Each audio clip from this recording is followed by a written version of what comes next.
नमस्कार, आदाब, सत श्री अकाल, जय भीम, जोहार। मेरा नाम हुआ पंचानंद राय और मैं इस वक्त मौजूद हूँ कोडरमा लोकसभा क्षेत्र के जमुआ प्रखंड में।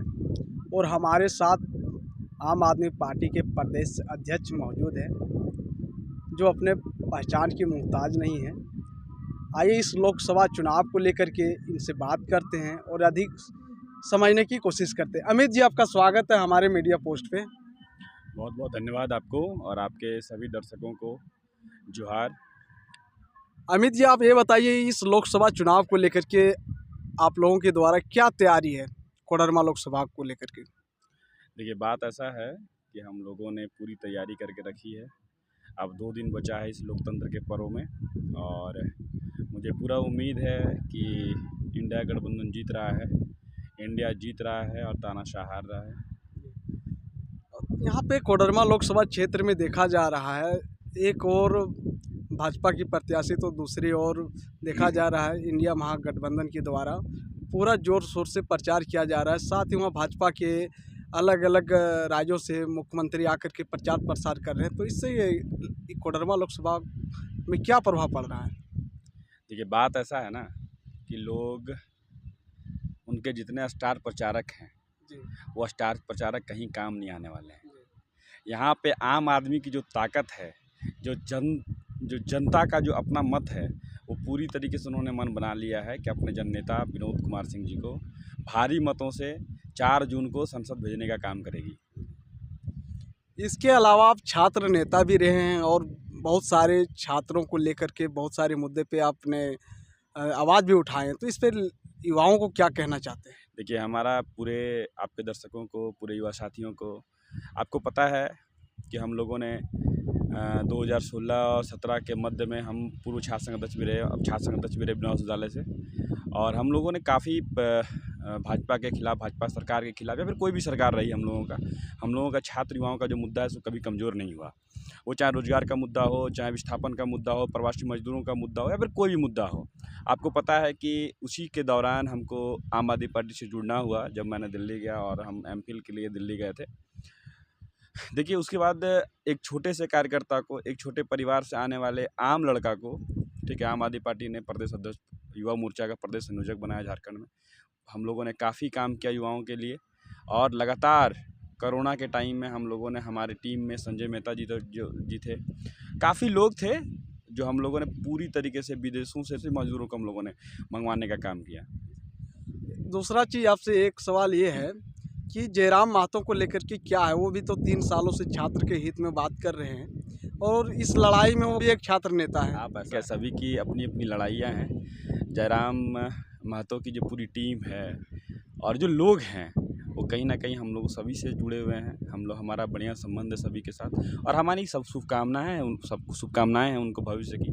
मैं चाहता हूँ, ठीक है, मैं पार्टी से इधर मैं ये चाहता हूँ, मेरा व्यक्तिगत ये मत है कि आम घरों के लड़के सड़क पे निकलें और राजनीति में आएँ, क्योंकि जब तक अच्छे लोग, सच्चे लोग राजनीति में नहीं आएंगे तो हम लोग ये नहीं कह सकते कि राजनीति गंदी चीज़ है। राजनीति गंदी चीज़ तब है जब लोग माफिया और भी जो लोग कोयला चोरी जो कर रहे हैं और भी जो तरह तरह के जो ज़मीन माफिया हैं, उन लोगों का जो राजनीति पे जो प्रभाव है, वो प्रभाव तभी कम होगा जब पढ़े लिखे लोग, जब पढ़े लिखे नौजवान राजनीति में आएंगे और राजनीति को बदलने को ठानेंगे। और एक जो नेता होता है, जो छात्र नेता होता है, आपको पता है कि छात्र जो है सो देश का भविष्य होता है। बोला जाता है छात्र शक्ति राष्ट्र शक्ति। हमारी पूरा देश का जो शक्ति है वो छात्रों के बीच, छात्रों का है, ठीक है। तो मेरा ये मानना है कि लोग जो कर रहे हैं, देख हम, ये बात सच है कि हमें बहुत सारे मुद्दों पे उनसे अपनी एक वैचारिक मतभेद भी है, लेकिन इसके इतर मैं ये कहना चाहता हूँ कि जयराम और उनकी जो पूरी टीम है, हमारी पूरी शुभकामनाएँ हैं कि उनके जो मुद्दे हैं, ठीक है, उनमें कुछ मुद्दों में हमारा असहमति भी है, लेकिन इसके बावजूद मैं ये चाहता हूँ कि वो आगे बढ़ें। उनको भविष्य की अग्रिम शुभकामनाएं हमारी तरफ से। देखिए, हमारा पूरा टीम, आपको पता है कि हम लोगों ने बरकट्ठा हो, कोडरमा हो, धनवार हो, गाँवा हो, जितने प्रखंड हैं, बगोदर हो, गांडे हो, जमुआ हो, आप जमुआ देख रहे हैं, हम लोग लगातार 20-25 दिनों से पूरी तरीके से मेहनत कर रहे हैं और जहाँ भी जा रहे हैं ये आंधी है। ये आंधी आपको दिखेगा। आप एक चीज़ समझ लीजिए, जो लोग कह रहे हैं, देखिए अब इनके पास कोई मुद्दा बचा नहीं है। आपको पता होगा कि मोदी जी को और आप भी, मुझे लगता है कि पूरे जनता 2014 में एक ऐसे जुमलेबाज के चक्कर में आई कि जो बोलता था कि बहुत हुई महंगाई की मार, अब की बार मोदी सरकार, बहुत हुआ मतलब बहुत सारा ऐसा सा मुद्दा था। आज देखिए उनके मैनिफेस्टो में युवाओं के लिए कुछ नहीं है। आप देखिए कि जो पेपर लीक का जो मामला है वो हर राज्य में सरकार, आज केंद्र सरकार के पास उसका शेड्यूल है। मान लीजिए कि जो केंद्र सूची में है, जब जो समवर्ती सूची में, जो स्टेट की सूची में है, ठीक है, जो शेड्यूल है उसमें एक अच्छा कानून बनाना चाहिए उनको। आज जो पेपर लीक का युवाओं का जो मुद्दा है, लोग कहता है कि नहीं झारखंड में पेपर लीक हो गया, पेपर लीक हो गया। अरे भाई पेपर लीक हो गया ठीक है, उसका एक स्ट्रिक्टनेस के कानून लाना चाहिए लोगों को। ठीक है, झारखंड सरकार से भी हमारा यही आग्रह है कि आप उसको कानून लाइए। युवाओं के मुद्दों पे अगर आप भी नहीं लड़िएगा तो हम लोग भी आपके खिलाफ जाएंगे, कहे नहीं जाएंगे भाई। सबसे पहले हम लोग छात्र नेता हैं, उसके बाद हम लोग आप पार्टी के नेता हैं, उसके बाद हम लोग किसी और का नेता हैं। अगर छात्र हितों का जब भी हनन होगा तो आप सबसे पहले आप अमित सिंह को पाइएगा, अमित कुमार को पाइएगा। हम लोग हमेशा से छात्रों के लिए लड़े हैं। मेरा केंद्र सरकार से यही मांग है और इसलिए हम कह रहे हैं कि विनोद सिंह को भेजिए और जो लड़ाई हम लोग सड़क पे लड़ रहे हैं उस संसद पे लड़ने का काम करेंगे। आपको पता है जब भी पेपर लीक का मामला हुआ, सरकार में रहते हुए विनोद सिंह ने उस मुद्दे को बहुत बखूबी निभाया, सड़क पे हो, सदन में हो। तो इसलिए देखिए हमारी बहुत सारी, मैंने बोला बहुत सारे मुद्दों पे हमारी मतभेद हो सकता है, बहुत कुछ चीज़ों पे हमारा मतभेद हो सकता है, लेकिन जब हमको चुनना पड़ेगा तो हम अपने नेता को चुनेंगे और जो हमारा बात रखेगा, जो छात्रों का बात रखेगा, जो युवाओं का बात रखेगा, उसको हम लोग चुनने का काम करेंगे और उसको समर्थन देने का काम करेंगे। पूरे कोडरमा लोकसभा के वासियों से, पूरे युवाओं से, पूरे छात्रों को, आपको पता है मेरे भाइयों, मेरे बहनों, मेरे साथियों, कि हम लोगों ने 2016 से लेकर 2022 तक हजारीबाग में जो छात्र राजनीति किया, आपको पता है कि हम लोगों ने पहले छात्र संघ अध्यक्ष के रूप में काम किया। उसके बाद जब हम लोगों ने उत्तरी छोटानागपुर छात्र युवा संघ के बैनर तले जब हम लोगों ने काम करना शुरू किया, 11-13 का मुद्दा हो, रघुवर दास के पारा टीचर का मुद्दा हो, हम लोगों ने सब मुद्दों पे सरकार को घेरने का काम किया है, लाठी खाने का काम किया है। इसलिए आप सभी से मेरा अनुरोध है कि आप सभी अपने नेता को चुनिए, अपना वोट को बर्बाद मत करिए, आप किसी भी बहकावे में मत आइए। देखिए हमारा सभी लोग, हमारा सब जितने यहाँ पे प्रत्याशी हैं सभी से अच्छा संबंध है, लेकिन जो हमारी मुद्दों का बात करेगा हम उसके साथ हैं और विनोद सिंह जी में ये दिखता है। ठीक है, मैं आम आदमी पार्टी की तरफ से यहाँ पे चुनाव प्रभारी भी हूँ, पूरी तरीके से हम लोग देख रहे हैं। हर जगह हमने अपने साथियों को बोल दिया है कि किसी से 1 रुपया लेने की ज़रूरत नहीं है। हम लोग अपने खर्च से, आम आदमी पार्टी अपने खर्च से विनोद सिंह जी को जिताने का काम करेगा। इसके अलावा आप बताएं कि 2014 में अब की बार मोदी सरकार, तो इस बार तो नारा लग रहा है कि अब की बार 400 पार, तो इस पे आप क्या कहना चाहें? देखिए भाइयों, देखिए पंचानंद जी, आपको भी मालूम है, ठीक है, आप पत्रकार हैं, आप हर जगह घूमते हैं, आपको पता है कि यही झारखंड में रघुवर दास की सरकार को रिपीट करने के लिए जब प्रधानमंत्री आए तो उन्होंने कहा 65 पार, 65 पार, 65 पार। आई कितनी? आप 22-23 आई।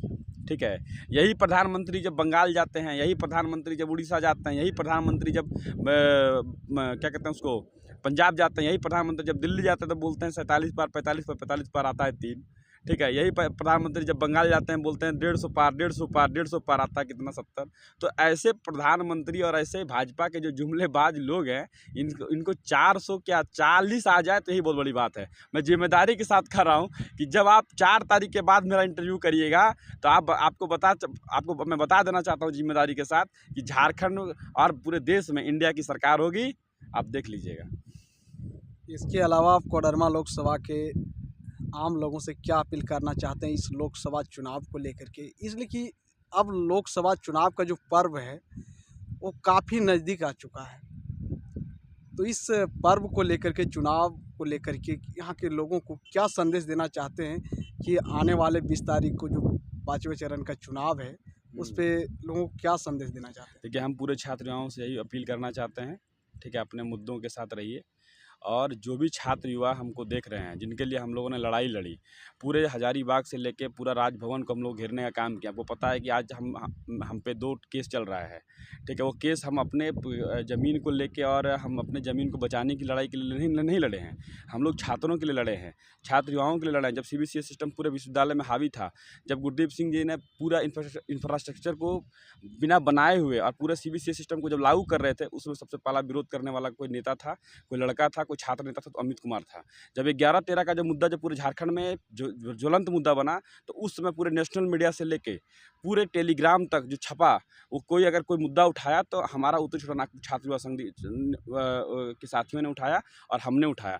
तो हम पूरे छात्रों से, पूरे युवाओं से यही अपील करना चाहते हैं कि आपके मुद्दों को उठाने वाला जब अमित कुमार है, तो आप इस बार धोखा मत खाइए। ठीक है, आपके मुद्दों के साथ जो सड़क से सदन तक जो नेता उठाता है, हम लोग सड़क पे उठाएंगे और आप जिसको वोट करिएगा विनोद सिंह को, उस सदन में उठाएंगे। आज पेपर लीक का जो मुद्दा है, पेपर लीक हर जगह, हर राज्यों का खेल है। आप देखिए उत्तर प्रदेश में पेपर लीक हो रहा है, आप देखिए झारखंड में पेपर लीक हो रहा है, तो सब जगह पेपर लीक हो रहा है। लेकिन इस पर स्ट्रिक्ट कानून कौन बनाएगा? इस पर स्ट्रिक्ट कानून बनाएगा केंद्र सरकार, संसद बनाएगी। आज 1932 का जो खतियान है, जो 1932 का जो शेड्यूल जो अभी चल रहा है, उसका जो मुद्दा चल रहा है, इतना ज्वलंत मुद्दा है, उस पर कौन कानून बनाएगा? क्या झारखंड सरकार अपने से बना सकती है क्या? वो तो अपना प्रस्ताव ही ना दे सकती है। झारखंड सरकार ने उसको प्रस्ताव को दिया है। केंद्र सरकार अगर उसको लटकाने का काम कर रहा है राज्यपाल के माध्यम से, तो ये बहुत ही दुर्भाग्य की बात है। मैं आप सभी युवाओं से यही अपील करना चाहता हूँ, कोडरमा लोकसभा के सभी साथियों से यही अपील करना चाहता हूँ। आपका भाई हमेशा आपके लिए लड़ा है, आपके हितों के लिए लड़ा है, आपके लिए लाठी खाया है, आपके लिए केस झेल रहा है। तो आप सभी से यही अनुरोध है कि इस बार, ठीक है, आप किसी भी जुमलों में नहीं फंसिए, और किसी भी जो लोग आ रहे हैं अभी चुनाव लड़ने के लिए, जो ऐसे कर कि नहीं हम आपका हैं, हम आपका हैं, हम आपका हैं, आप देख लीजिए, आप समझ लीजिए, विनोद सिंह की आंधी है, और ये आंधी को जो है ना ज्वाला और पूरी तरीके से तूफान में बदलने का काम छात्र युवा करेगा इस बार। और पूरी तरीके से 4 जून को आप देख लीजिएगा कि इंडिया गठबंधन की सरकार पूरे देश में बनने जा रही है। चलिए अमित जी, हमारे चैनल पे आपको जुड़ने के लिए बहुत बहुत धन्यवाद।